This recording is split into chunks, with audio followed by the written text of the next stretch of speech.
pribadi lepas pribadi. Salam. Tuhan, saya juga tidak lupa menyapa umat Tuhan, hamba Tuhan yang sedang mengikuti pemberitaan firman Tuhan lewat live streaming video internet itu Facebook dimanapun Anda berada. Mari kita bersama-sama memohon dengan kerendahan hati kita supaya kiranya Tuhan membukakan firman-Nya untuk melawat menjangkau setiap kehidupan kita, bahkan memulihkan segala sesuatu. Nama Tuhan dipermuliakan. Puji Tuhan. Mari kita segera memperhatikan firman penggembalaan untuk ibadah pendalaman Alkitab dari Rut pasal yang kedua. Dari Rut pasal yang kedua ayat yang ke-10, demikian firman Tuhan. Lalu sujudlah Rut menyembah dengan mukanya sampai ke tanah dan berkata kepadanya, "Mengapakah aku mendapat belas kasihan daripadamu sehingga Tuhan memperhatikan aku, padahal aku ini seorang asing?"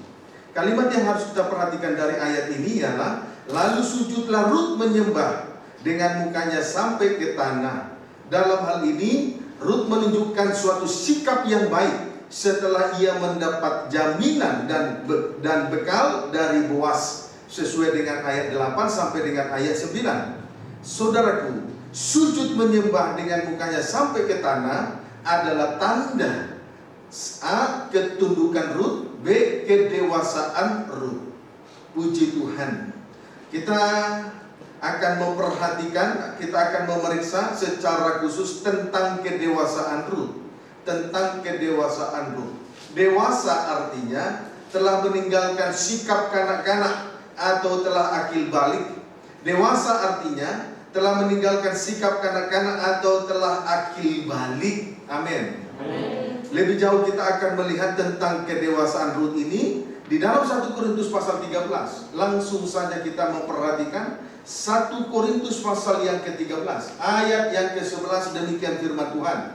"Ketika aku kanak-kanak, aku berkata seperti kanak-kanak, aku merasa seperti kanak-kanak, aku berpikir seperti kanak-kanak. Sekarang sesudah aku menjadi dewasa, aku meninggalkan sifat kanak-kanak itu."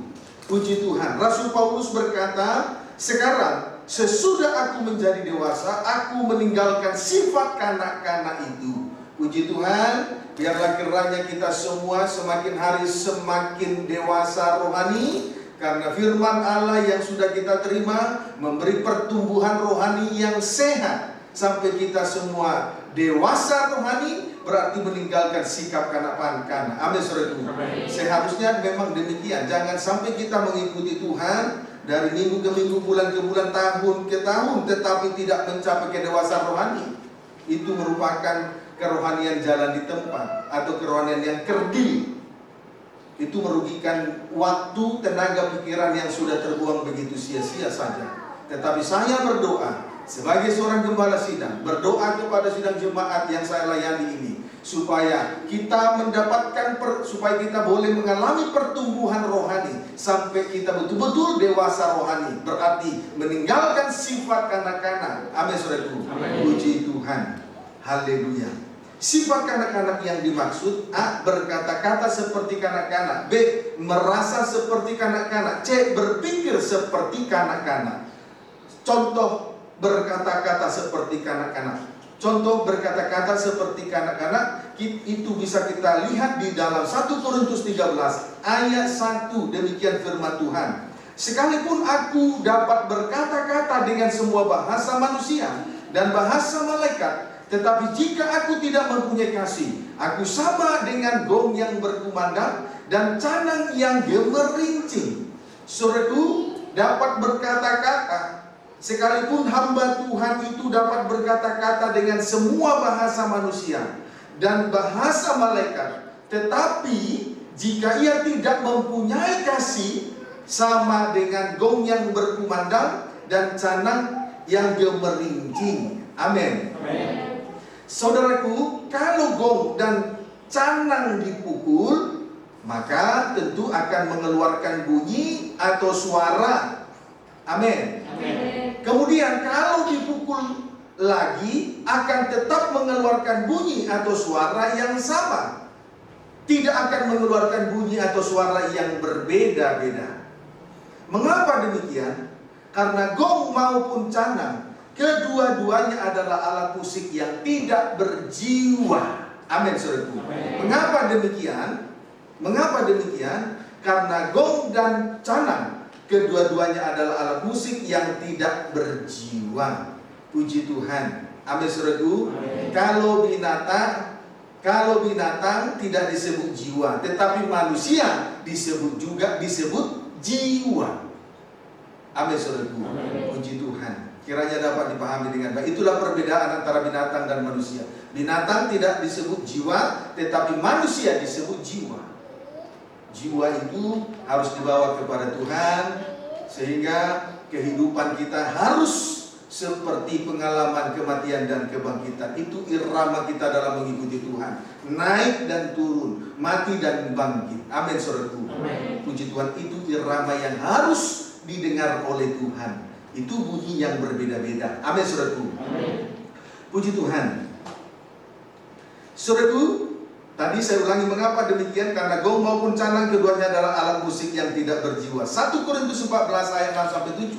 1 Korintus 14 ayat 6 sampai 7, demikian firman Tuhan. Jadi saudara-saudara, jika aku datang kepadamu dan berkata-kata dengan bahasa roh, apakah gunanya itu bagimu? Jika aku tidak menyampaikan kepadamu penyataan Allah, atau pengetahuan, atau nubuat, atau pengajaran, sama halnya dengan alat-alat yang tidak berjiwa, tetapi yang berbunyi seperti seruling dan kecapi. Bagaimanakah orang dapat mengetahui lagu apakah yang dimainkan seruling atau kecapi kalau keduanya tidak mengeluarkan bunyi yang berbeda? Puji Tuhan. Saudaraku, orang lain tidak dapat mengetahui lagu apakah yang dimainkan oleh seruling dan kecapi kalau kedua-duanya atau kedua alat musik ini tidak mengeluarkan bunyi atau suara yang berbeda. Amin, saudaraku. Orang lain tidak dapat mengetahui lagu apakah yang dimainkan oleh seruling dan kecapi kalau kedua alat musik ini tidak mengeluarkan bunyi atau suara yang berbeda-beda. Sama halnya dengan seorang hamba Tuhan yang sedang menyampaikan firman Tuhan kepada sidang jemaat yang dilayani dengan menggunakan semua bahasa manusia dan menggunakan bahasa malaikat, atau menggunakan bahasa intelektual dan bahasa yang tinggi-tinggi, tetapi ia tidak mempunyai kasih. Sama halnya dengan seorang hamba Tuhan yang sedang menyampaikan firman Tuhan kepada sidang jemaat dengan menggunakan semua bahasa manusia, bahasa malaikat, atau menggunakan bahasa intelektual atau bahasa yang tinggi-tinggi, tetapi ia tidak mempunyai kasih. Itu persamaannya. Amin, saudaraku. Tidak mengeluarkan bunyi yang berbeda-beda. Persamaannya seperti yang sudah saya sampaikan tadi. Seperti seorang hamba Tuhan menggunakan semua bahasa manusia, menggunakan bahasa malaikat, menggunakan bahasa yang tinggi-tinggi, menggunakan bahasa yang intelektual, tetapi ia tidak mempunyai kasih. Tidak ada artinya. Puji Tuhan. Tanda tidak mempunyai kasih artinya, tidak mempunyai kasih artinya menyampaikan firman Tuhan kepada sidang jemaat. Tadi sudah dibaca pada 1 Korintus 14 ayat 6, menyampaikan firman Tuhan kepada sidang jemaat. A. Tanpa penyataan Allah. B. Tanpa pengetahuan. C. Tanpa nubuat. D. Tanpa pengajaran. Amin, saudaraku. Tidak mempunyai kasih artinya hamba Tuhan itu menyampaikan firman Tuhan kepada sidang jemaat. A. Tanpa penyataan Allah. B. Tanpa pengetahuan. C. Tanpa nubuat. D. Tanpa pengajaran. Pendeknya, menyampaikan firman Tuhan kepada sidang jemaat tanpa kasih atau tanpa 4 perkara di atas sama dengan alat-alat musik yang tidak berjiwa. Kesimpulannya, menyampaikan firman Tuhan kepada sidang jemaat tanpa kasih atau tanpa 4 perkara di atas sama dengan alat-alat musik yang tidak berjiwa. Haleluya. Tidak berjiwa artinya hamba Tuhan itu tidak peduli dengan jiwa-jiwa dan tidak peduli dengan orang lain, atau tidak peduli dengan sidang jemaat yang dia layani. Jadi kalau hamba Tuhan menyampaikan firman Tuhan tanpa kasih, atau menyampaikan firman Tuhan tanpa 4 perkara di atas, yaitu tanpa penyataan Allah, tanpa pengetahuan, tanpa nubuat, tanpa pengajaran, Sama artinya tidak peduli dengan jiwa-jiwa dan tidak peduli dengan sidang jemaat yang dilayani. Itu harus diketahui oleh sidang jemaat dengan baik. Jangan diabaikan begitu saja ya. Amin saudaraku. Jangan mudah terbawa perasaan, terbawa emosi, terpancing, terbawa perasaan dalam keadaan suasana gereja yang mewah, serba lux atau AC, lalu kita terbawa perasaan. Tidak. Atau kita bisa saja lupa terbawa perasaan karena berkat-berkat yang disodorkan di situ. Tetapi kita harus sadar dan bersikap bijaksana. Kalau hamba Tuhan menyampaikan firman Tuhan tanpa kasih, kalau hamba Tuhan menyampaikan firman Tuhan tanpa 4 perkara di atas, sama seperti alat musik yang tidak berjiwa. Tidak berjiwa berarti tidak peduli dengan umat yang dilayani, tidak peduli dengan sidang jemaat yang dilayani. Amin saudaraku. Puji Tuhan. Haleluya. Sekarang kita kembali memperhatikan keterangan tanpa pengajaran. Keterangan tanpa pengajaran. Diawali dari Hosea pasal 8 ayat 1 sampai dengan ayat 3. Hosea pasal 8. Hosea pasal 8 ayat 1 sampai dengan ayat 3, demikian firman Tuhan.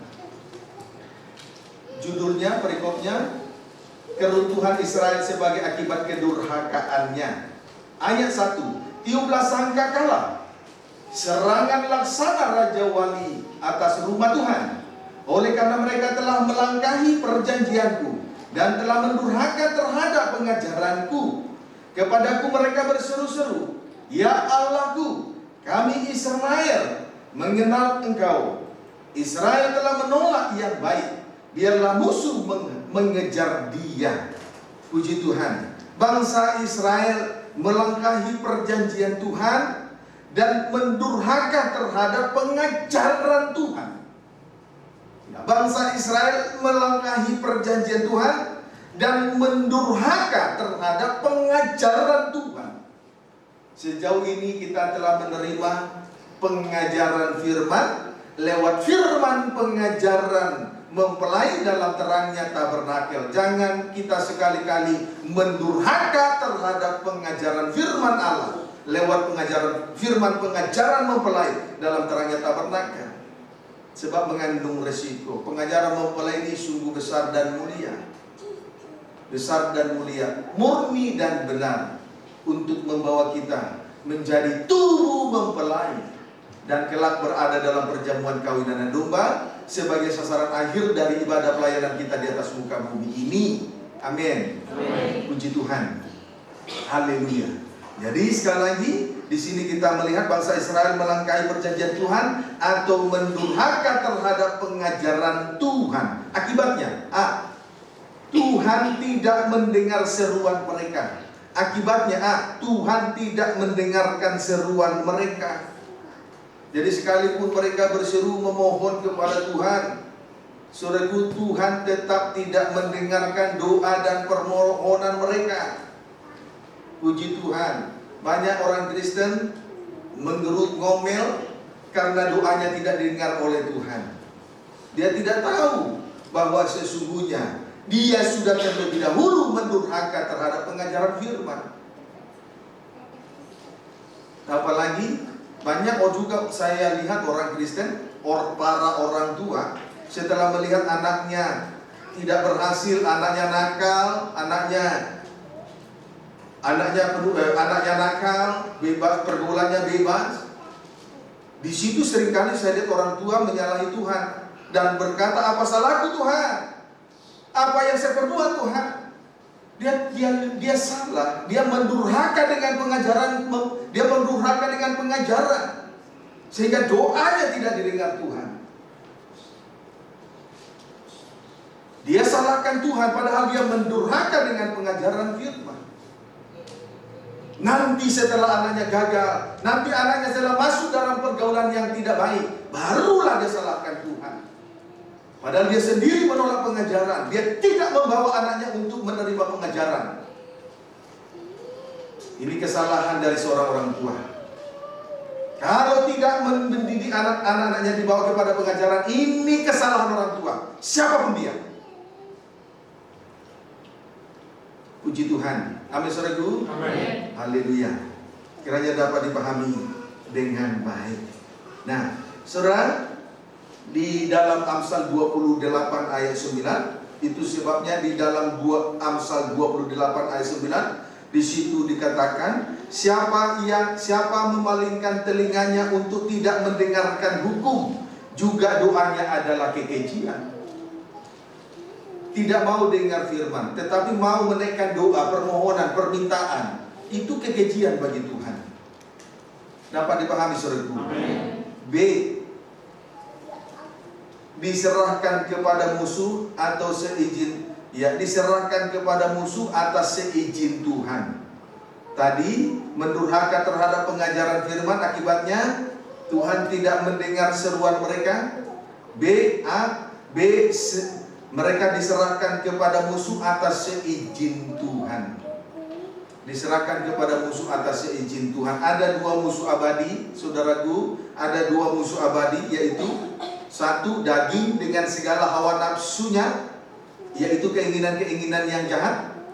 Dua, iblis atau setan, yaitu roh-roh jahat di udara dengan segala tipu dayanya, serta demon-demon dari roh-roh najis. Itu musuh abadi, daging dan setan. Amin saudaraku. Puji Tuhan. Haleluya. Saudara, sedikit saya bercerita. Cikal bakal bangsa Israel itu dimulai dari panggilan Abraham dari Ur Kasdim, lalu dibawa ke tanah Kanaan. Di sana dia memperanakkan Ishak, lalu dan Ishak memperanakkan Yakub atau Israel, dan Israel atau Yakub mempunyai 12 anak. Kemudian singkat cerita saja, Yusuf dijual ke tanah Mesir oleh saudara-saudaranya atas seizin Tuhan untuk memelihara hidup manusia atau supaya terjadi kelangsungan hidup. Itu sebabnya dia diutus terlebih dahulu ke Mesir. Jadi kalau dia dijual oleh saudara-saudaranya itu atas izin Tuhan. Amin saudaraku. Untuk kelangsungan hidup manusia. Lalu pada saat terjadi kelaparan yang hebat itu, Yakub serta anak-anaknya pergi ke Mesir. Adapun jumlah mereka adalah 70 orang. Tetapi Yusuf sudah terlebih dahulu di Mesir. Lalu keturunan Israel bertambah banyak. Keturunan Yakub 12. Dari 12 mereka ke Mesir, jumlah mereka 70 bersama dengan Yusuf dan anak istrinya, semuanya 70. Lalu kemudian akhirnya keturunan Israel bertambah banyak, memenuhi tanah Mesir. Tetapi sesudah Yusuf mati dan saudara-saudaranya juga mati, bangkitlah seorang raja baru yang tidak mengenal Yusuf, memerintah Mesir dan bertindak dengan sadis tanpa belas kasihan, memperbudak bangsa Israel dengan kerja paksa. Tetapi oleh karena kasih sayang dan kasih setia Tuhan yang abadi, bangsa Israel kembali dibawa. Amin saudaraku. Bangsa Israel dibawa kembali ke tanah Kanaan, tanah yang sudah dijanjikan kepada nenek moyang bangsa Israel. Itu karena belas kasihan oleh Tuhan, oleh karena kasih sayang dan kasih setia Tuhan. Kiranya dapat dipahami dengan baik. Amin saudaraku. Oleh karena kasih sayang dan kasih setia Tuhan. Haleluya. Tetapi akhirnya mereka tetap saja mendurhaka terhadap pengajaran firman.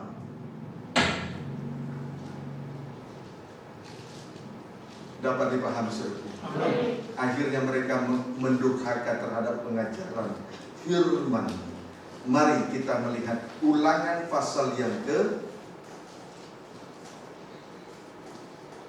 32.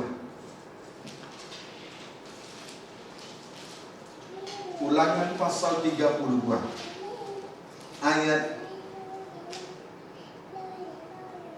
ayat 14, demikian firman Tuhan.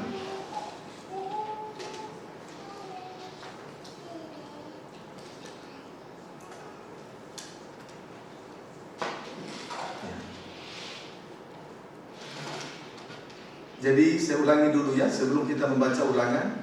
Tetapi oleh karena kasih sayang dan kasih setia Tuhan yang abadi, bangsa Israel dibawa keluar dari Mesir. Haleluya. Puji Tuhan. Sebab anak domba Paskah telah disembelih. Puji Tuhan. Lalu mereka dibawa masuk ke tanah perjanjian, yaitu tanah Kanaan. Tidak berhenti sampai di situ. Selanjutnya membuat mereka menjadi suatu kerajaan dan imam-imam bagi Allah untuk memerintah sebagai raja di bumi. Ini merupakan suatu kedudukan yang sangat tinggi dan istimewa. Pendeknya, bangsa Israel menjadi harta kesayangan dan milik kepunyaan Allah sendiri. Puji Tuhan. Jadi imamat rajani atau orang-orang yang melayani Tuhan adalah harta kesayangan dan milik kepunyaan Allah sendiri. Amin, saudaraku. Puji Tuhan. Ini karena kasih sayang dan kasih setia Tuhan yang abadi. Ulangan pasal 32. Puji Tuhan. Ulangan pasal 32. Semangat engkau PB dengan firman. Ulangan pasal 32 ayat 15. Demikian firman Tuhan. Lalu menjadi gemuklah Yesurun dan menendang ke belakang. Bertambah gemuk engkau, gendut dan tambun. Dan ia meninggalkan Allah yang telah menjadikan dia. Ia memandang rendah gunung batu keselamatannya. Saudaraku, perhatikan kalimat. Lalu menjadi gemuklah Yesurun dan menendang ke belakang. Lalu menjadi gemuklah Yesurun dan menendang ke belakang. Menendang ke belakang artinya bangsa Israel lupa kepada Tuhan Allah yang dahulu membawa mereka keluar dari perbudakan Mesir, serta mendukung mereka dengan tangan yang kuat selama 40 tahun perjalanan di padang gurun. Menendang ke belakang artinya bangsa Israel lupa kepada Tuhan Allah yang dahulu membawa mereka keluar dari perbudakan Mesir, serta mendukung mereka dengan tangan yang kuat selama 40 tahun perjalanan di padang gurun. Itu di belakang. Apa yang di belakang? Tuhan Allah yang membawa bangsa Israel keluar dari Mesir. Amin. Dan mendukung dengan dua tangan Tuhan yang mendukung bangsa Israel selama 40 tahun di padang gurun. Itu yang di belakang. Begitu mereka sampai di tanah Kanaan menjadi suatu kerajaan imam-imam bagi Allah, Yesus menendang ke belakang. Apa yang di belakang? Allah yang besar, Allah yang membawa mereka keluar dari Mesir, Allah yang menuntut perjalanan mereka di padang gurun selama 40 tahun. Itu arti menendang ke belakang. Lupa kepada Tuhan, lupa pengajaran Tuhan. Amin, saudaraku. Lupa. Puji Tuhan. Saudaraku, bukan hanya meninggalkan Allah yang menjadikan mereka, tetapi juga memandang rendah gunung batu keselamatannya. Artinya memandang ringan korban Kristus yang menyelamatkan. Gunung batu itu menuju korban Kristus, sedangkan Yesus menuju kehidupan yang dikasihi atau yang disayangi oleh Tuhan. Perhatikan sungguh-sungguh firman Tuhan. Jangan pikiranmu kepada yang najis. Puji Tuhan. Amin, saudaraku. Amin. Haleluya. Siapa yang di belakang? Allah yang besar, yang membawa mereka keluar dari Mesir, serta yang mendukung mereka dengan dua tangan yang kuat. Itu yang di belakang. Mereka menendang ke belakang. Lupa kepada Tuhan, lupa dengan pengajaran Tuhan. Kiranya dapat dipahami dengan baik. Puji Tuhan. Ayat 12. Ulangan 32 ayat 12. Demikian Tuhan sendiri menuntun dia, dan tidak ada Allah asing menyertai dia. Puji Tuhan. Tuhan sendiri yang menuntun bangsa Israel dan berjalan dalam perjalanan di padang gurun. Tidak ada Allah asing menyertai mereka.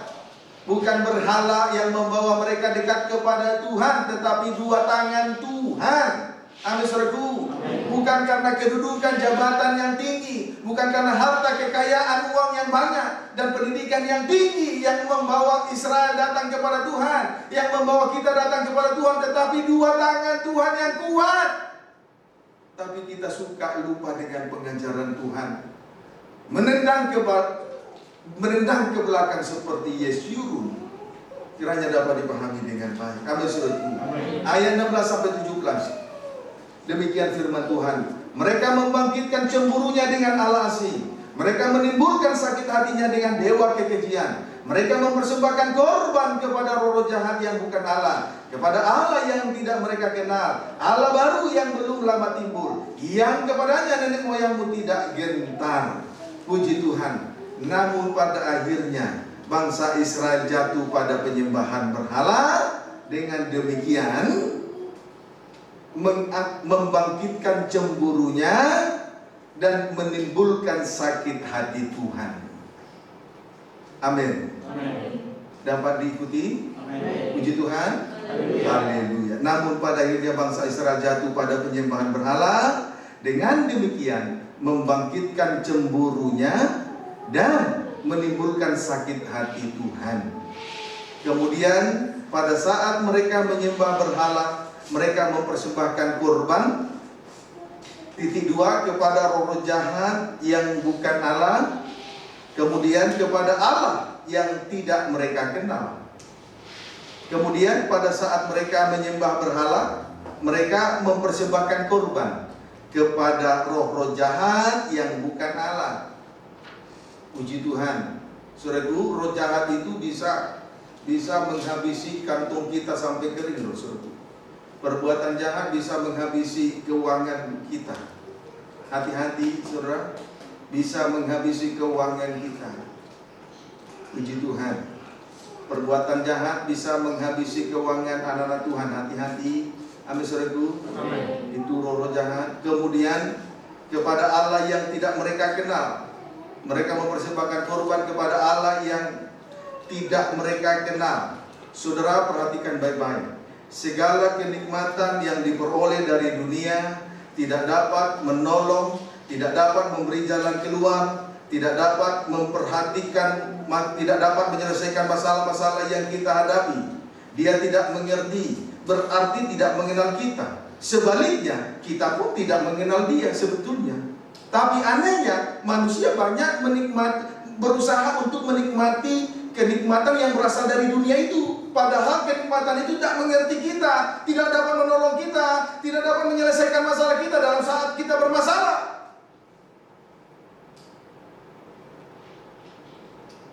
Hanya Tuhan yang mengenal kita. Hanya Tuhan yang mengenal kita. Hanya Tuhan yang mengenal kita.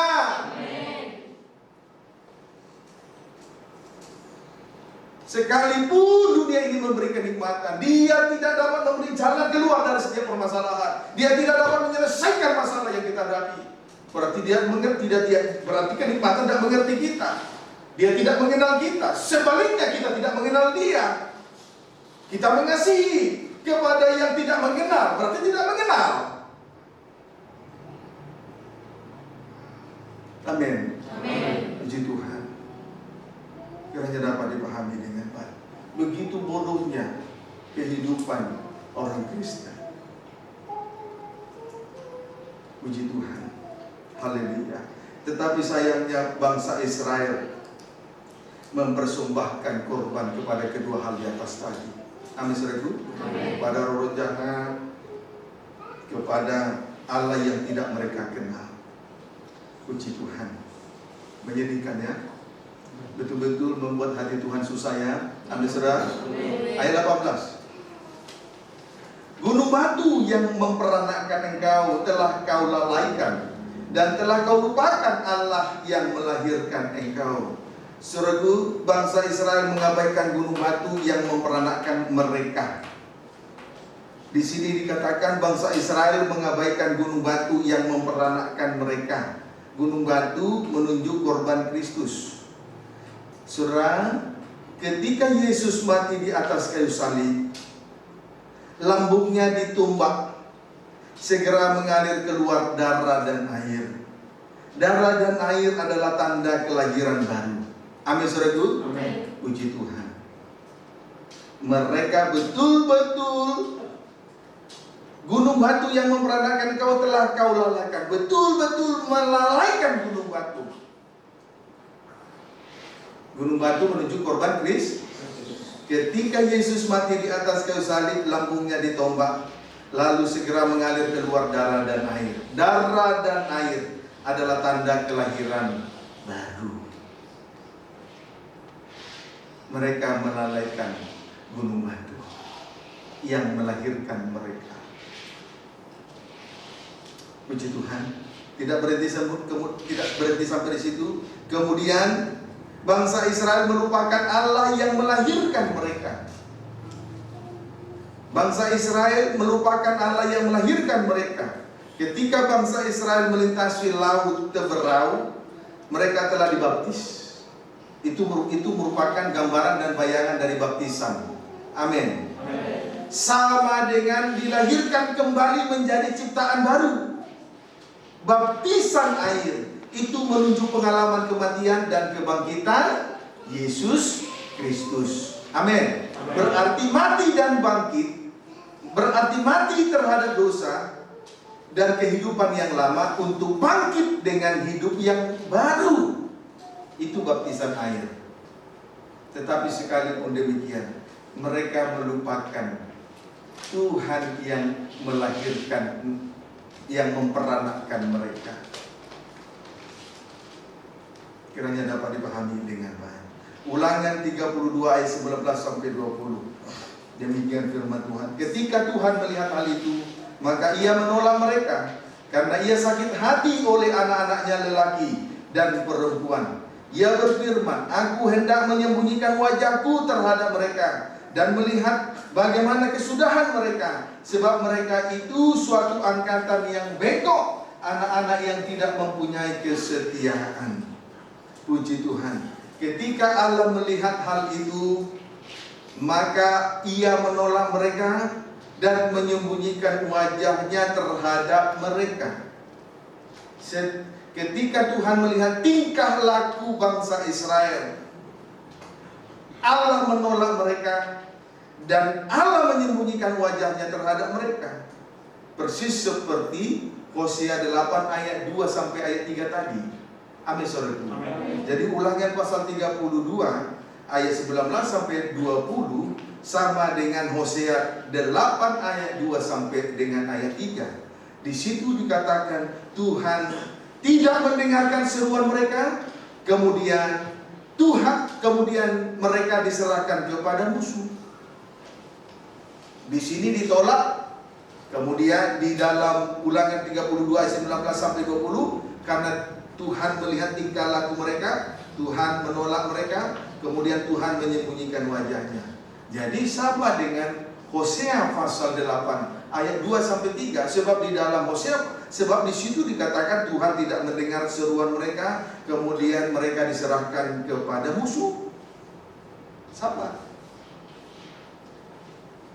Amin. Puji Tuhan. Haleluya. Nah, sekarang hal yang senada dapat kita lihat di dalam Hosea pasal 4 ayat 6. Hal yang senada dapat kita lihat di dalam Hosea pasal 4 ayat yang ke-6.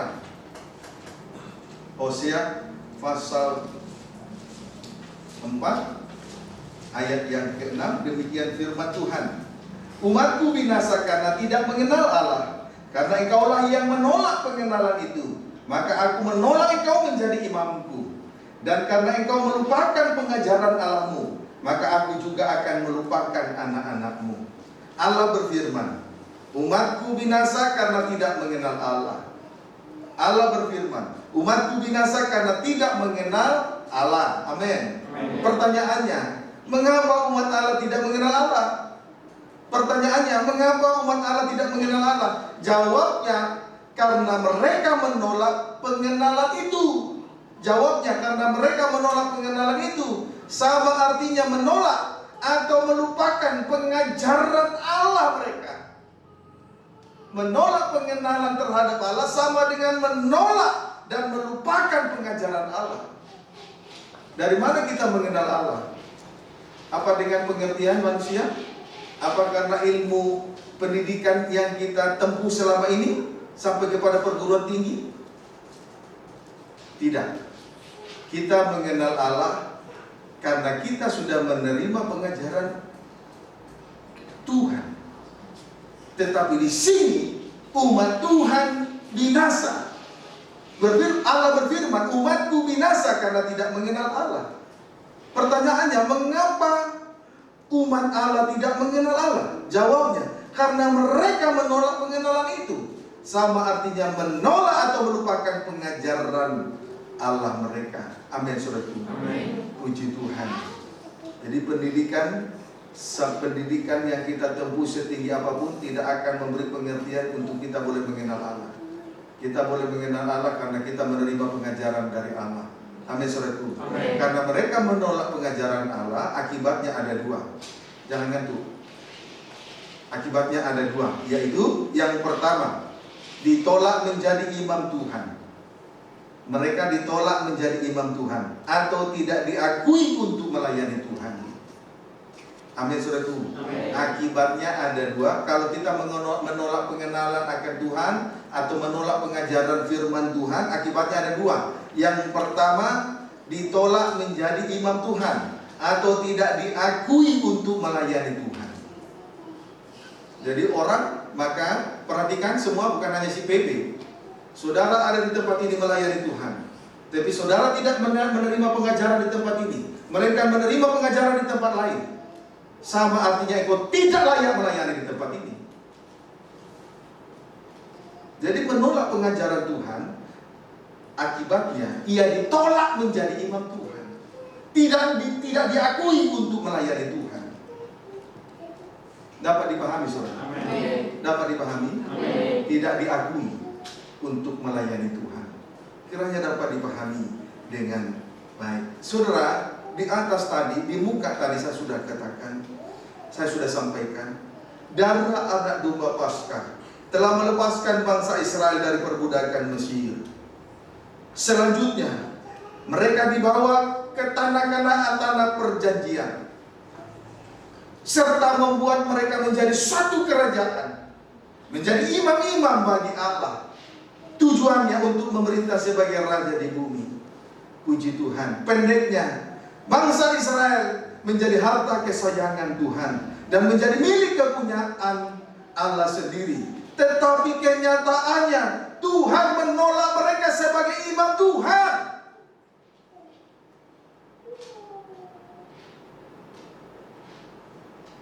Imam Rajani, pelayan Tuhan itu harta kesayangan Tuhan. Tetapi kalau menolak pengajaran Tuhan, ditolak sebagai imam Tuhan. Belajar dengar-dengar. Amin. Belajar dengar-dengar. Tidak ada artinya mengerti firman, tidak dengar-dengar. Kiranya dapat dipahami dengan baik. Ayat 9. Hosea pasal 4 ayat yang ke-9. Demikian firman Tuhan. Maka seperti nasib rakyat, demikianlah nasib imam. Itulah harta kesayangan tadi, milik kepunyaan. Aku akan menghukum dia karena tindakan-tindakannya, dan aku akan membalaskan perbuatan-perbuatannya kepadanya. Puji Tuhan. Maka seperti nasib rakyat, demikianlah nasib imam. Seperti nasib rakyat, demikianlah nasib imam. Kalau seorang pelayan Tuhan menolak pengajaran Tuhan, dapat dipahami. Kalau seorang imam menolak pengajaran Tuhan, maka nasibnya sama seperti nasib rakyat. Sebenarnya, perhatikan dulu ke sini. Seorang imam atau pelayan Tuhan adalah biji mata Tuhan. Berarti dijaga, diawasi, dan dikelilinginya. Sama dengan diperhatikan. Itu A. B. Kemudian dipelihara, dicukupkan, dan diberkati secara ajaib oleh Tuhan. C. Dibela oleh Tuhan sehingga musuh menjadi malu. Dapat dipahami, saudaraku. Tetapi karena imam harta kesayangan menolak pengajaran firman, nasib imam sama seperti nasib rakyat. Tidak ada pembelaan, tidak ada pemeliharaan, tidak diberkati dengan ajaib. Saya terlalu yakin, kalau Moses dan kita melayani Tuhan, mau dengar pengajaran firman dengan sungguh-sungguh, diberkati dengan ajaib. Amin. Rubah cara berpikir yang lama. Tolak hasutan-hasutan yang sifatnya dari perasaan manusia daging. Kiranya dapat dipahami dengan baik. Puji Tuhan. Itu saya alami, sebab itu saya utarakan. Dari nol, tidak punya apa-apa, sampai Tuhan perlengkapi kita sedemikian rupa. Dan bahkan Tuhan percayakan kita berada di tengah-tengah persekutuan-persekutuan. Dimanapun Tuhan utus kita bersama-sama dengan hamba Tuhan. Amin. Haleluya. Asal jangan tolak pengajaran Tuhan, supaya nasib kita jangan seperti nasib rakyat.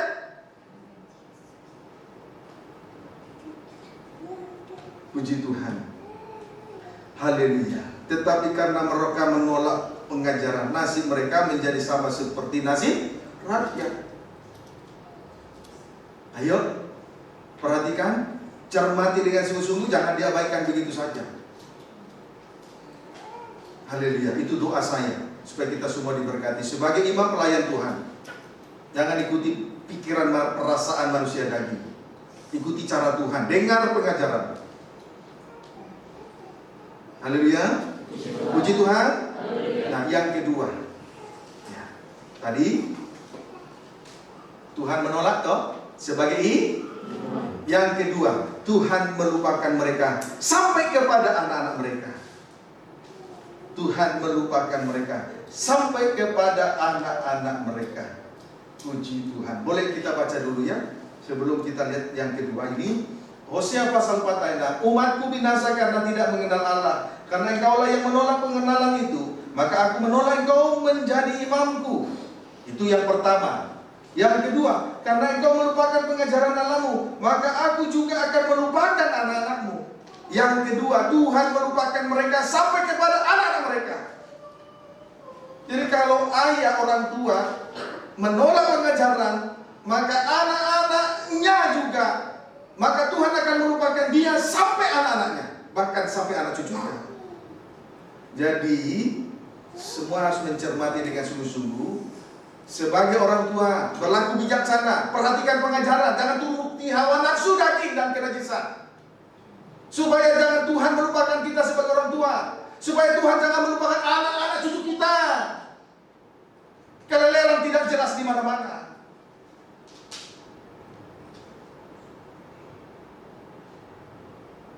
Lihat tidak terkendali sikapnya, tidak dengar-dengaran. Puji Tuhan. Haleluya. Akibatnya, saudaraku, akhirnya, bukan akibatnya, akhirnya. Tadi yang kedua, Tuhan melupakan mereka sampai kepada anak-anak mereka. Akhirnya bangsa Israel dibuang ke Babel. Amin. Tadi saya sudah tunjukkan sedikit perjalanan bangsa Israel ya. Tidak usah ditulis oleh si pengetik, saya hanya mengulangi lagi ya. Tadi bangsa Israel itu cikal bakalnya dari Abraham, Ishak, Yakub. Betul? Amin. Abraham memperanakan Ishak, Ishak memperanakan Yakub, Yakub memperanakan 12 anak. Itulah 12 suku Israel. Kemudian singkat cerita, Yusuf dijual oleh saudara-saudaranya untuk kelangsungan hidup, supaya Tuhan memelihara hidup manusia di Mesir. Akhirnya Yakub, yaitu Israel, anak cucu dan istri-istri, semua berada ke Mesir. Jumlah mereka 70 orang. Tapi Yusuf sudah terlebih dahulu ada di sana. Bertambah banyak memenuhi tanah Mesir. Kemudian matilah Yusuf, saudara-saudaranya semua. Bangkitlah seorang raja Mesir yang sangat bengis, bertindak dengan kasar, memperbudak bangsa Israel. Oleh belas kasihan Tuhan, mereka dibawa kembali ke tanah perjanjian. Karena itu sudah dijanjikan kepada Abraham, Ishak, Yakub, nenek moyang bangsa Israel.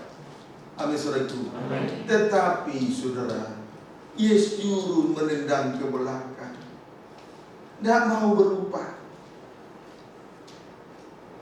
Akhirnya Tuhan menolak mereka sebagai harta kesayangan Imam Rajani. Satu, nasib mereka menjadi sama seperti nasib rakyat. Yang kedua, Tuhan melupakan mereka sampai anak-anak mereka. Dan akhirnya bangsa Israel dibuang ke Babel.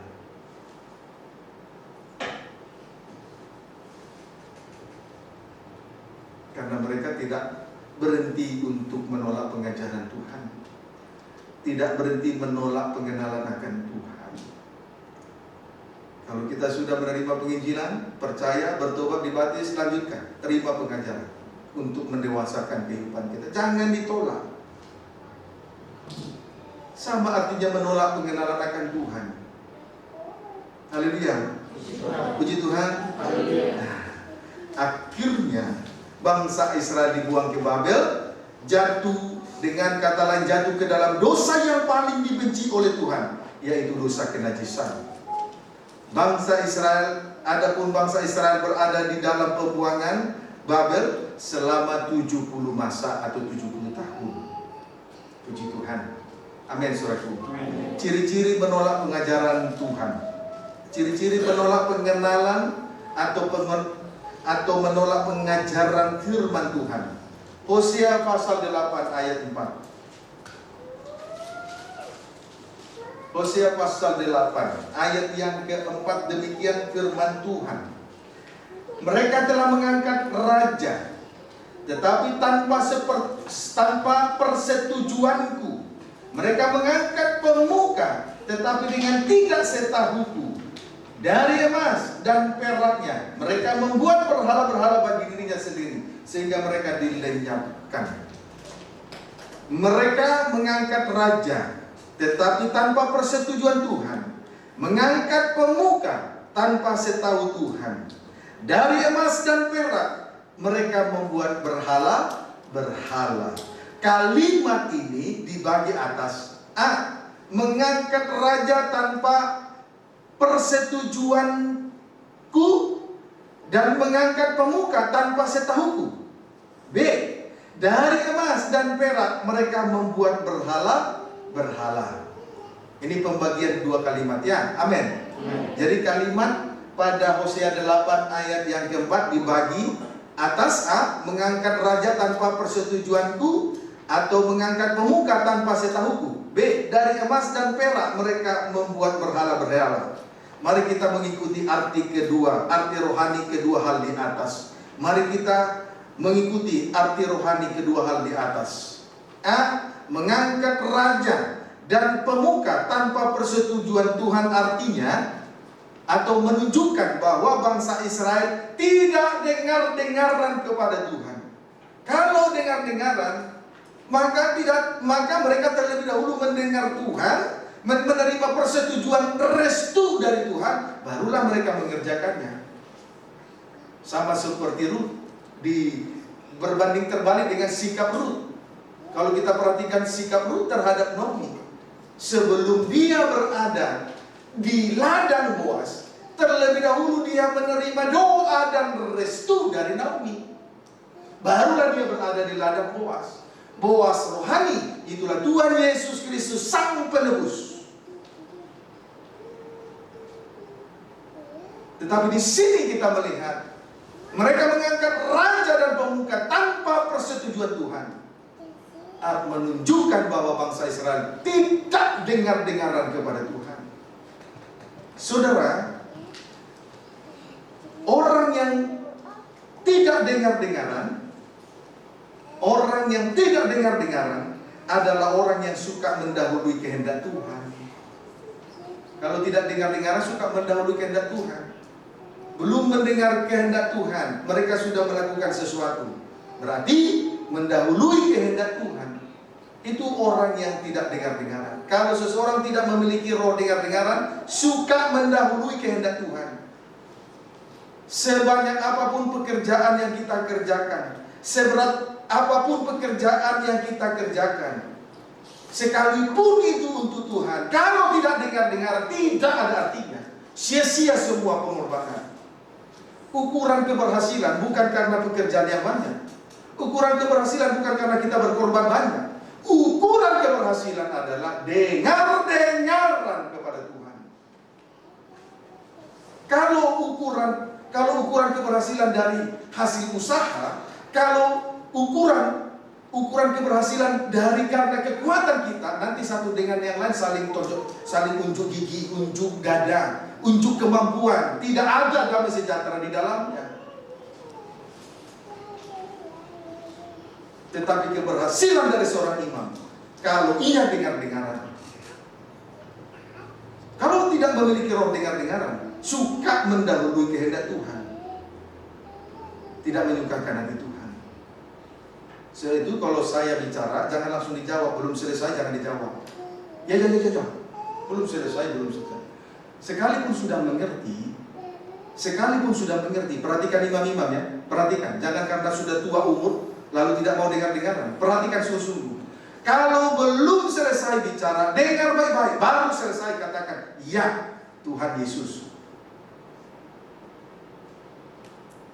Jangan karena sudah mengerti langsung dipotong perkataan. Itu bukan dengar-dengaran itu. Amin. Bukan karena kita tidak mengerti firman lalu Tuhan menyatakan firman. Justru karena kita sudah mengerti firman lalu Tuhan mengatakan firman, supaya kita lebih dengar-dengaran. Dapat dipahami? Amin. Puji Tuhan. Haleluya. Puji Tuhan. Baik, kita lihat contoh yang tidak dengar-dengaran. Tadi saya sudah katakan, tidak dengar-dengaran suka mendahului kehendak Tuhan. Contohnya Saul dalam 1 Samuel 10 ayat 1.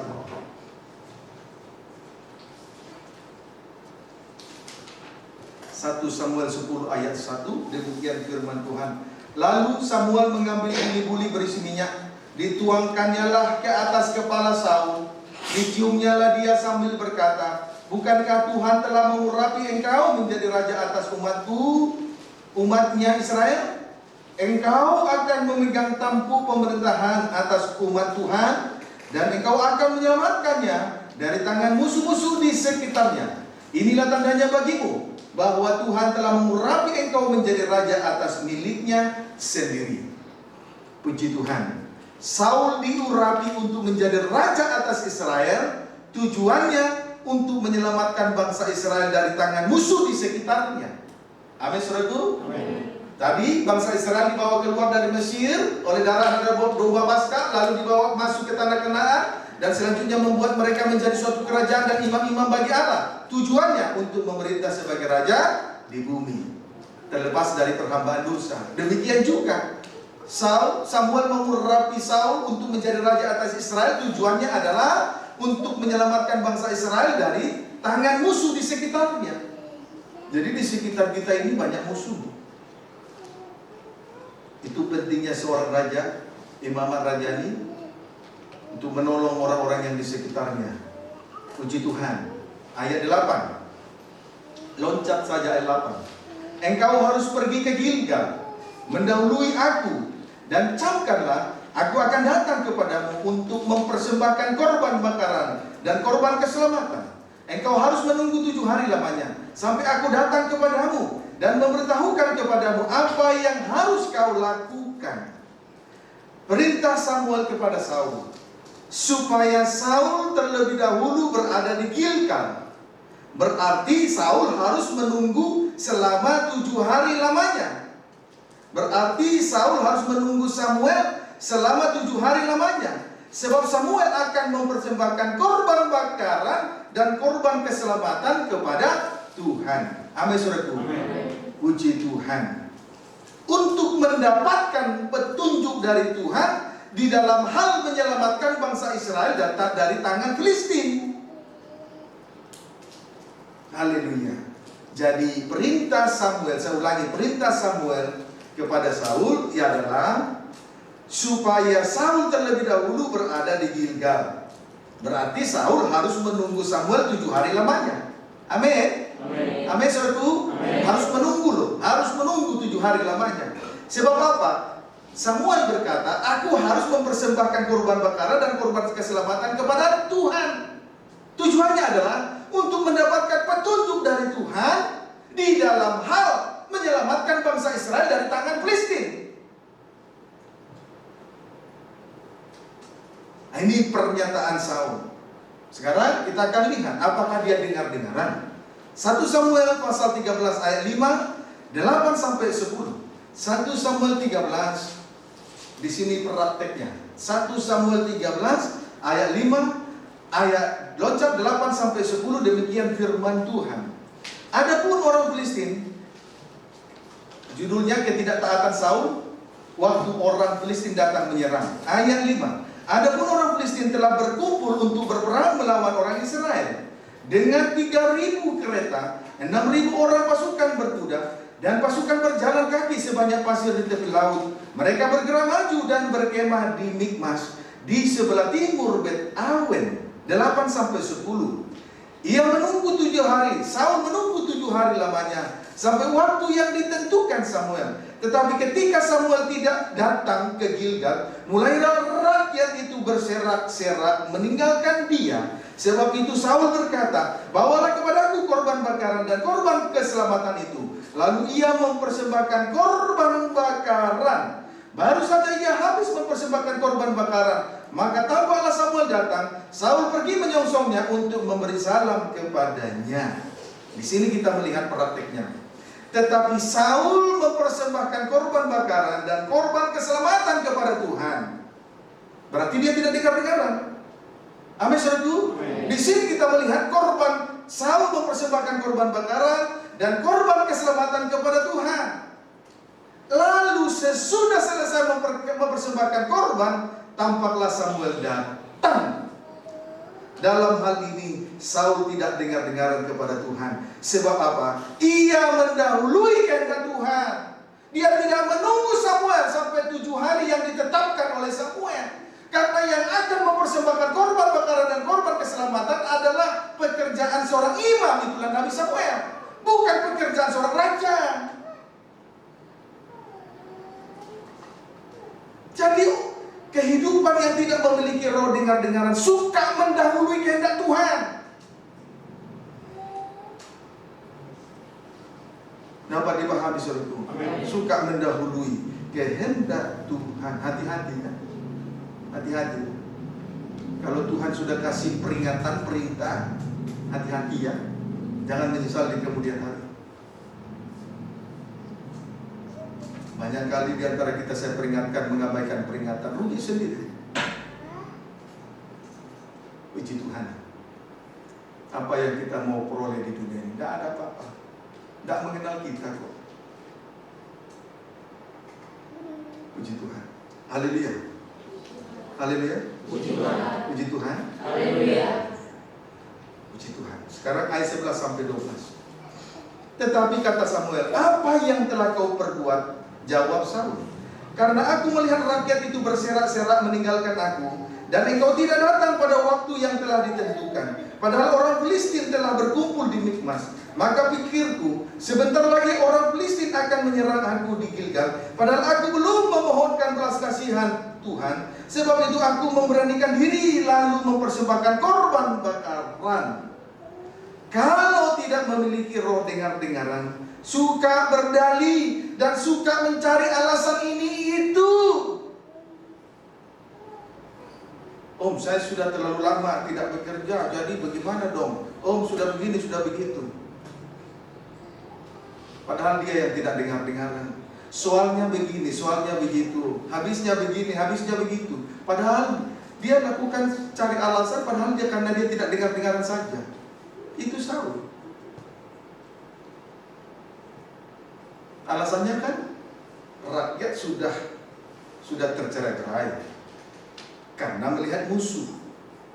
Sepertinya lebih tangguh. Melihat rakyat tercerai-berai, dia gusar. Lalu dia beranikan untuk mempersembahkan korban bakaran dan korban keselamatan. Itu alasannya. Seolah-olah Tuhan tidak mempunyai mata.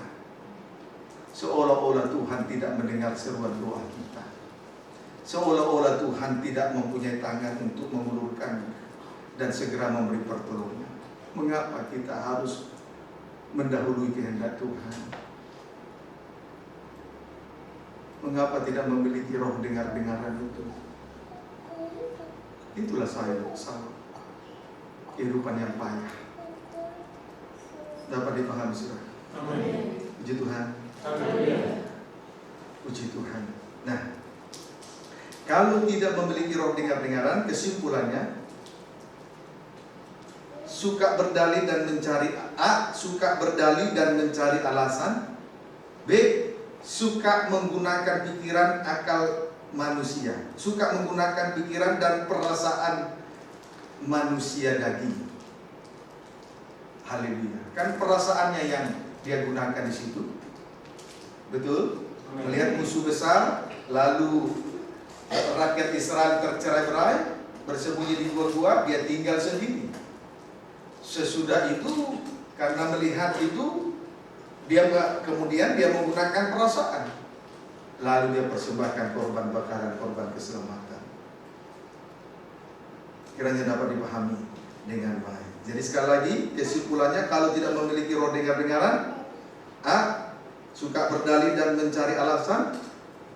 Saudaraku, kalau seseorang beralasan hari ini, saudaraku, kemudian alasan itu sepertinya benar,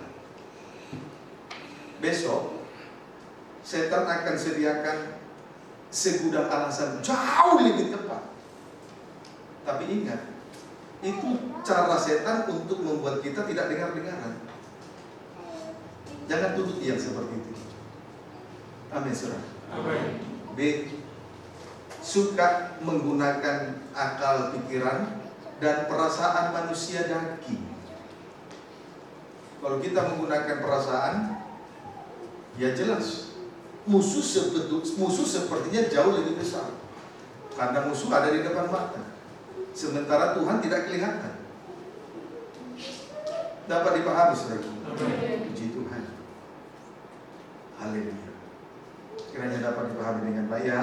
Ayat 13, demikian firman Tuhan. 1 Samuel 13 ayat 13, kata Samuel kepada Saul, perbuatanmu itu bodoh. Engkau tidak mengikuti perintah Tuhan Allahmu yang diperintahkannya kepadamu. Sebab sedianya Tuhan mengokohkan kerajaanmu atas orang Israel untuk selama-lamanya. Kokoh. Tidak kokoh, apa arti kokoh? Tidak mungkin bisa dikalahkan musuh.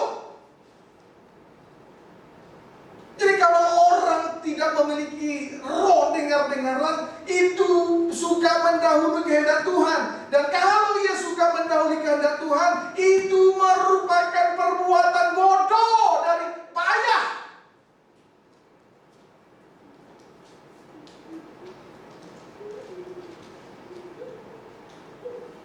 Dapat dipahami, saudaraku? Haleluya. Itu perbuatan bodoh. Haleluya. Puji Tuhan. Dan akibat kebodohan seseorang, ia akan dirugikan oleh kebodohannya sendiri. Puji Tuhan. Amin, saudaraku.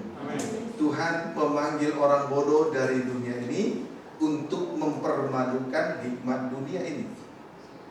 Tuhan memanggil yang lemah dari dunia ini untuk mempermalukan orang-orang kuat dari dunia ini.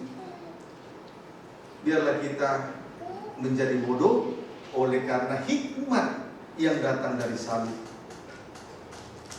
Amin, saudaraku. Puji Tuhan. Amin. Tetapi kalau tidak memiliki roh dengar-dengaran dan suka mendahului kehendak Tuhan, itu perbuatan bodoh. Dan perbuatan bodoh akan merugikan orang itu cepat atau lambat. Dapat dipahami, saudaraku? Cepat atau lambat. Demikian juga di dalam perbuatan Saul di dalam 1 Samuel 15 ayat 1 sampai dengan ayat 33. Untuk yang kedua kalinya dia tidak dengar-dengaran dan juga mendahului kehendak Tuhan. Haleluya. Sebab apa? Ia membiarkan Agag raja Amalek hidup, sementara menumpas habis rakyatnya, serta mengambil jarahan yang tangguh-tangguh, tetapi menumpas habis binatang yang bangunnya kurus, kering, dan lain sebagainya.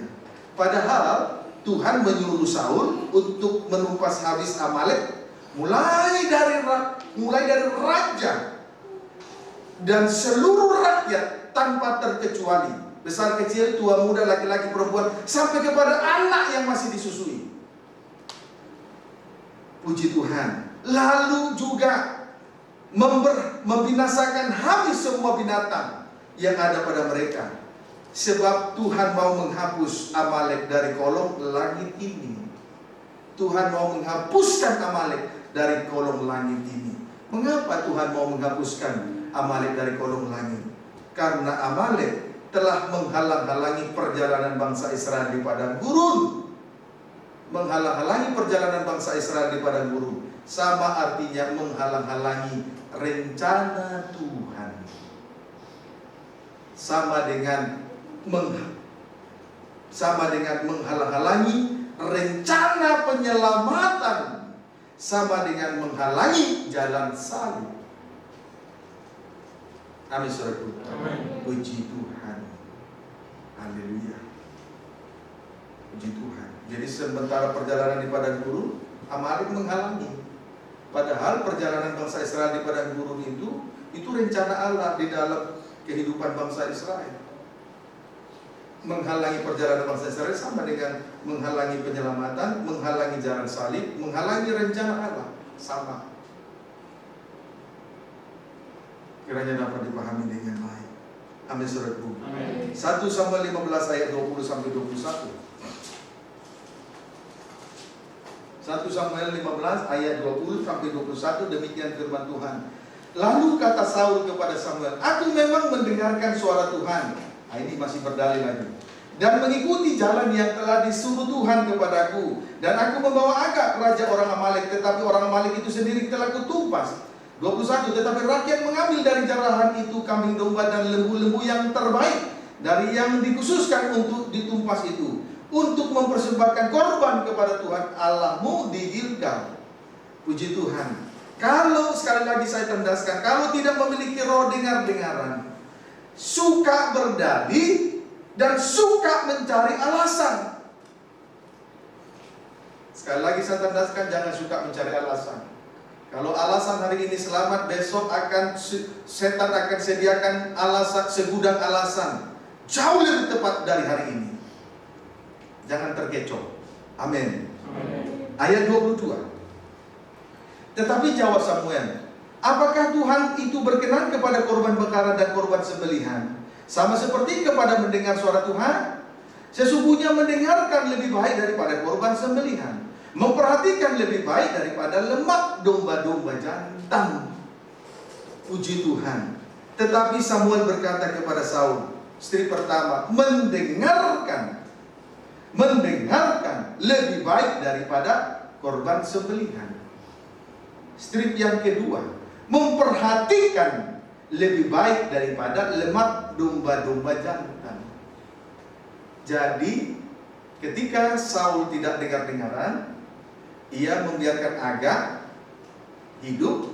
Memang semua Amalek rakyatnya mati, tetapi membiarkan bangsa itu mengambil binatang yang tambun, sementara yang kurus bangunnya ditumpas. Alasannya, nanti binatang yang tambun dipergunakan sebagai korban dan persembahan. Ini suka berdalih. Tapi Samuel ini hamba Tuhan, nabi besar, penuh dengan hikmat. Karena tidak satu pun dibiarkan firman itu gugur dari hidupnya. Semua firman yang dia terima bekerja dalam hidupnya, dan dia bekerja untuk firman itu, sehingga dia tidak bisa dibodoh-bodohi. Lalu Samuel berkata, apakah mempersembahkan korban bakaran lebih baik dari mendengar? Tetapi Samuel berkata, dengaran jauh lebih baik daripada mempersembahkan korban sembelihan. Memperhatikan jauh lebih baik daripada mempersembahkan domba, memperhatikan jauh lebih baik daripada mempersembahkan lemak domba-domba jantan. Ukuran kita, ukuran keberhasilan dari seorang imam itu dengar-dengaran dan memperhatikan, menyimak dengan seksama. Kalau ukurannya hasil usaha, kalau ukurannya hasil pengorbanan, kalau ukurannya hasil pekerjaan, di situ tidak ada damai sejahtera. Nanti masing-masing membawa kebenaran diri sendiri. Amin, saudaraku. Puji Tuhan.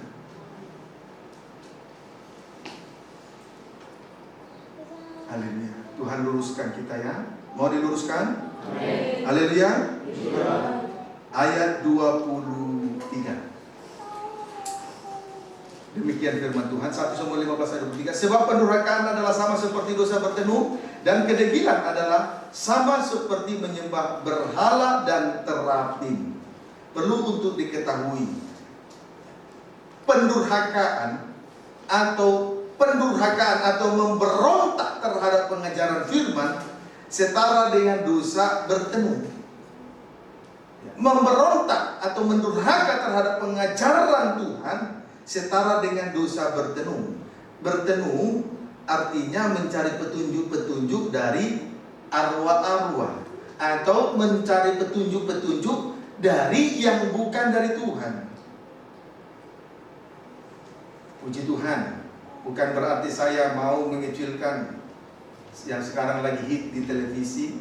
Memang dia bisa menunjuk sesuatu dimanapun dan dalam keadaan apapun dia bisa menjawab dan dia bisa memberitahukan. Bukan mengecilkan itu.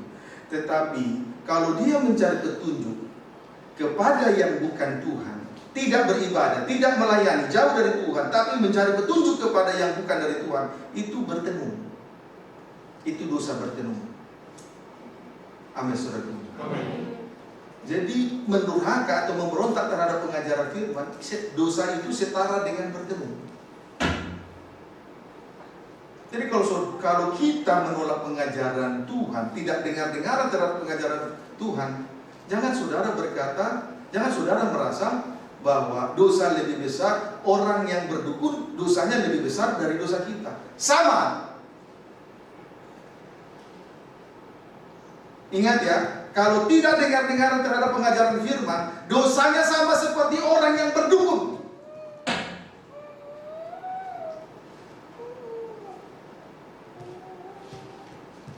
Amin.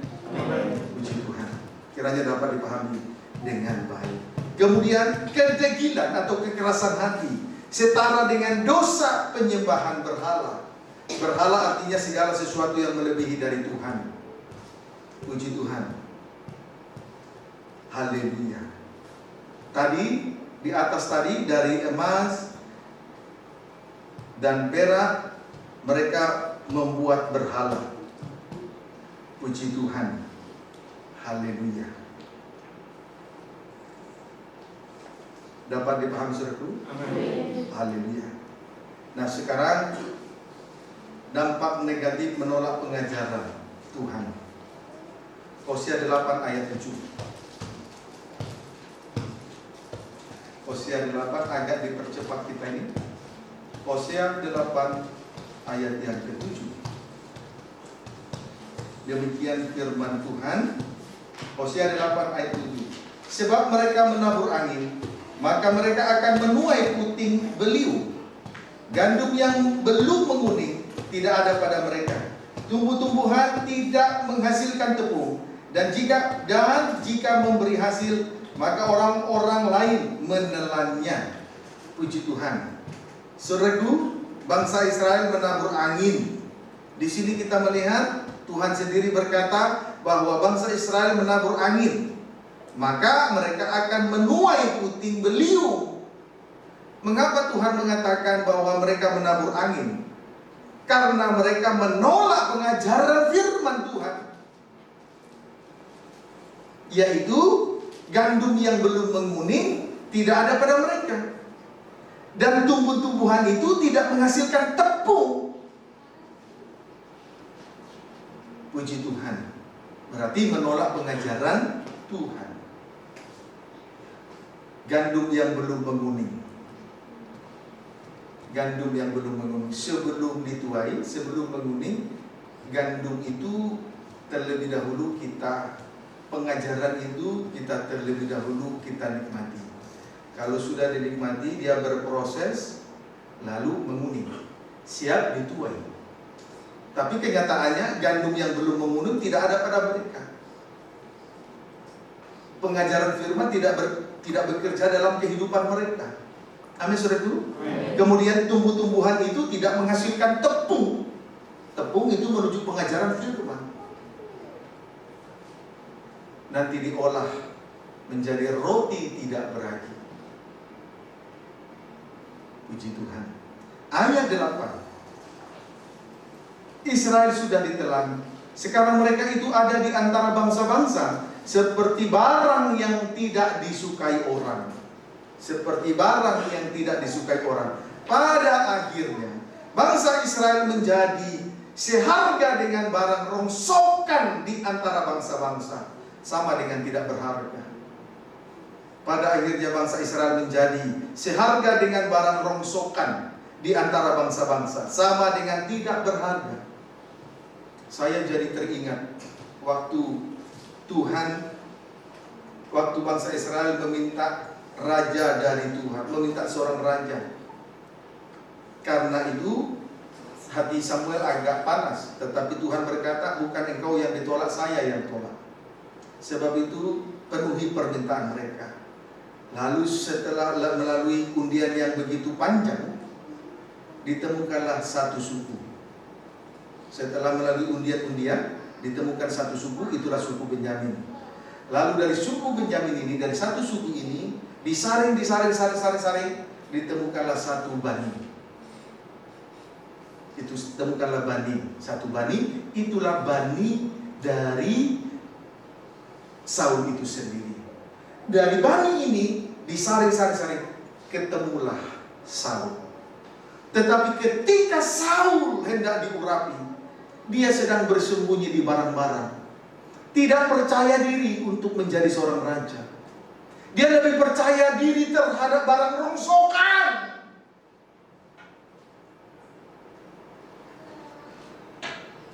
Tidak ada harganya. Darah daging tidak mewarisi kerajaan surga. Harta kekayaan apapun yang ada di dunia ini barang rongsokan.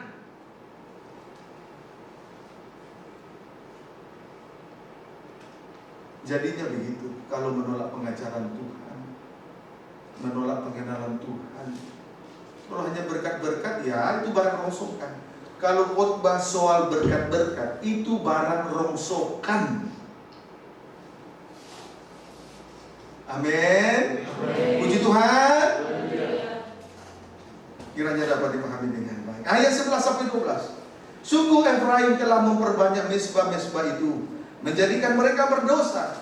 Sekalipun kutuliskan baginya banyak pengajaranku, itu akan dianggap mereka sebagai sesuatu asing. Saudaraku, melayani tapi tidak dengar-dengaran dan menolak pengajaran, justru pelayanan itu yang akan membuat mereka semakin berdosa kepada Tuhan. Melayani tapi tidak dengar-dengaran, justru pelayanan itu yang membuat mereka berdosa. Lihat sini dulu. Misalnya satu orang di antara kita, dari antara pelayanan ini, imam-imam melayani Tuhan, tapi menolak pengajaran firman, menolak dengar-dengaran kepada Tuhan. Tapi dia makin banyak bekerja, makin banyak untuk melakukan suatu aktivitas di tengah ibadah dan pelayanan. Justru semakin banyak berdosa. Sebab orang yang tidak dengar-dengar suka mendahului Tuhan. Jadi apapun yang didahuluinya dari Tuhan, apapun yang dikerjakan dari itu yang bukan dari Tuhan, akan semakin memperbanyak dia dosa.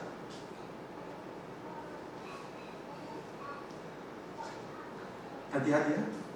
Amin, saudaraku. Amin. Puji Tuhan. Haleluya. Jadi ini harus menjadi suatu pelajaran bagi kita. Kita boleh semakin hari semakin dewasa. Jangan menolak pengenalan Tuhan. Tentu jangan menolak pengajaran Tuhan, yaitu lewat pengajaran mempelai dan pengajaran tabernakel. Ayat 13. Mereka mencintai korban sembelihan, mereka mempersembahkan daging dan memakannya, tetapi Tuhan tidak berkenan kepada mereka. Sekarang ia akan mengingat kesalahan mereka dan akan menghukum dosa mereka. Mereka harus kembali ke Mesir. Puji Tuhan. Saudara, sekalipun mereka mempersembahkan korban, tetapi Tuhan akan mengingat kesalahan mereka. B, Tuhan akan menghukum dosa mereka. C, mereka harus kembali ke Mesir. Seharga dengan barang rongsokan. Dapat dipahami saudaraku? Puji Tuhan. Haleluya. Ayat 14. Israel telah merupakan pembuatnya dan telah mendirikan istana-istana. Yehuda telah memperbanyak kota-kota yang berkubu. Tetapi aku akan melepas api ke dalam kota-kota mereka, sehingga puri mereka dimakan habis. Karena Israel menolak pengajaran, sehingga mereka menjadi sama dengan lidah api memakan jerami, rumput kering habis lenyap untuk selama-lamanya. Jadi Hosea pasal 8 ayat 14 sesuai dengan Yesaya pasal 5 ayat 24. Kami saudaraku. Israel menolak pengajaran sehingga mereka menjadi sama. A. Lidah api makan jerami. B. Rumput kering habis lenyap untuk selama-lamanya. Puji Tuhan. Intinya binasa.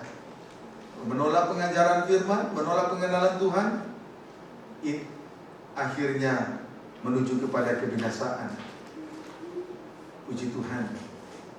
Jalan keluarnya bagi kita sekarang, Yesaya 42 ayat 21.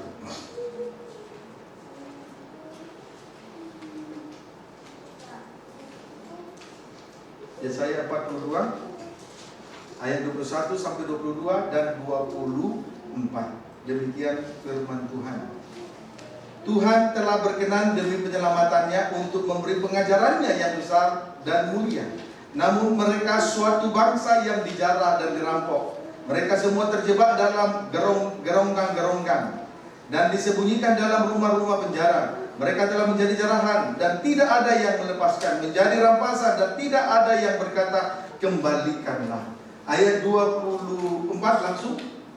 Siapakah yang menyerahkan Yakub untuk dirampas dan Israel kepada penjara? Bukankah itu Tuhan? Sebab kepadanya kita telah berdosa, dan yang tidak mau mengikuti jalan yang telah ditunjukkannya, dan kepada pengajarannya orang tidak mau mendengar. Puji Tuhan.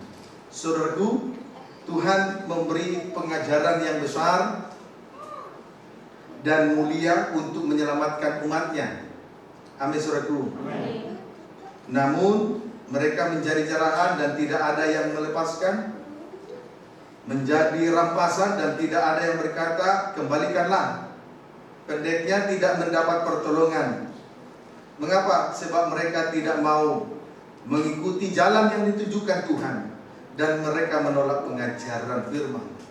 Tapi jalan keluarnya kita akan melihat pada ayat 23.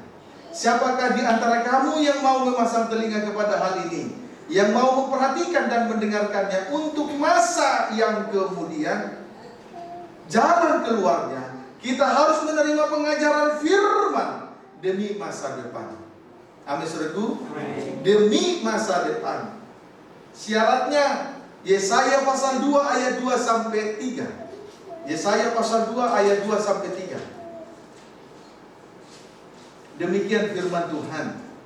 Akan terjadi pada hari-hari terakhir, pada hari-hari yang terakhir, gunung tempat rumah Tuhan akan berdiri tegak di hulu gunung-gunung dan menjulang tinggi di atas bukit-bukit. Segala bangsa akan berduyun-duyun ke sana, dan banyak suku bangsa akan pergi serta berkata, mari kita naik ke gunung Tuhan, ke rumah Allah Yakub, supaya Ia mengajar kita tentang jalan-jalannya, dan supaya kita berjalan menempuhnya. Sebab dari Sion akan keluar pengajaran dan firman Tuhan dari Yerusalem. Syaratnya berada di gunung Sion.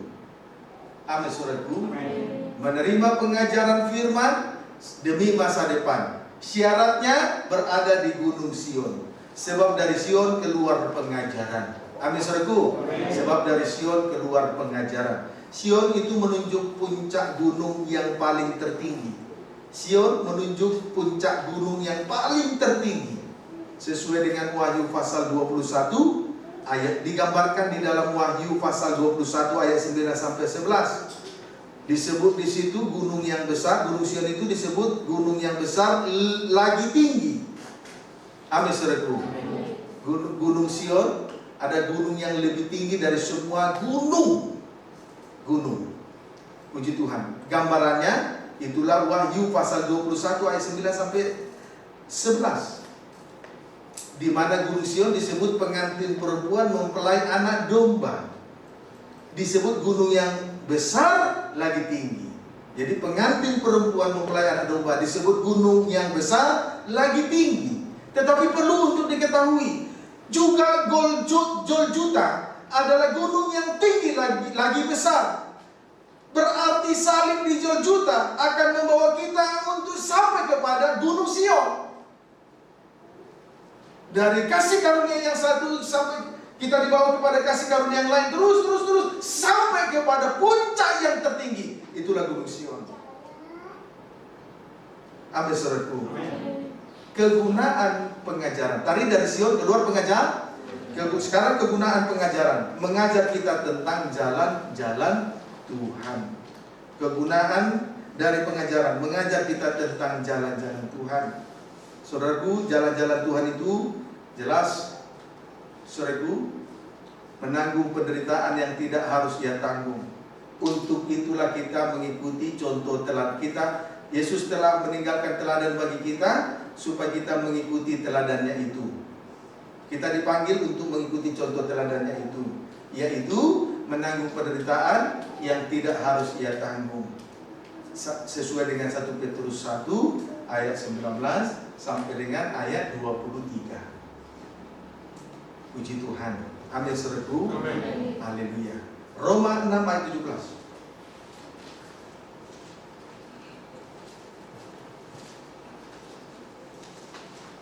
Roma 6 ayat 17. Demikian firman Tuhan, tetapi syukurlah kepada Allah. Dahulu memang kamu hamba dosa, tetapi sekarang kamu dengan segenap hati telah mentaati pengajaran yang telah diteruskan kepadamu. Dahulu kita hamba dosa, tidak dengar-dengaran, suka mendahului kehendak Tuhan. Tetapi sekarang kita dengan segenap hati telah mentaati pengajaran yang telah diteruskan kepada kita. Kita dipanggil dari kegelapan dosa untuk mengikuti contoh teladan yang ditinggalkannya.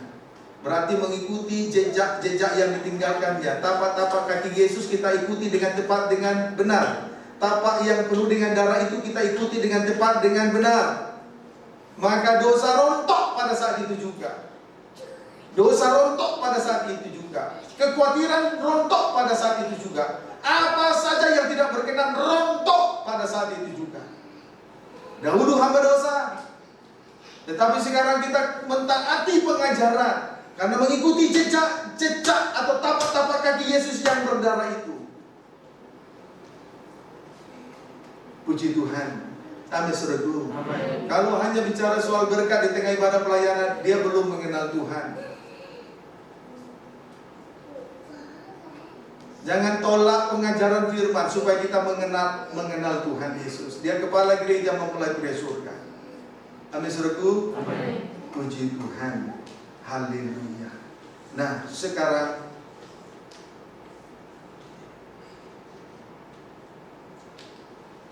Yohanes 6 ayat terakhir, Injil Yohanes 6 ayat 45. Injil Yohanes 6 ayat 45. Demikian firman Tuhan.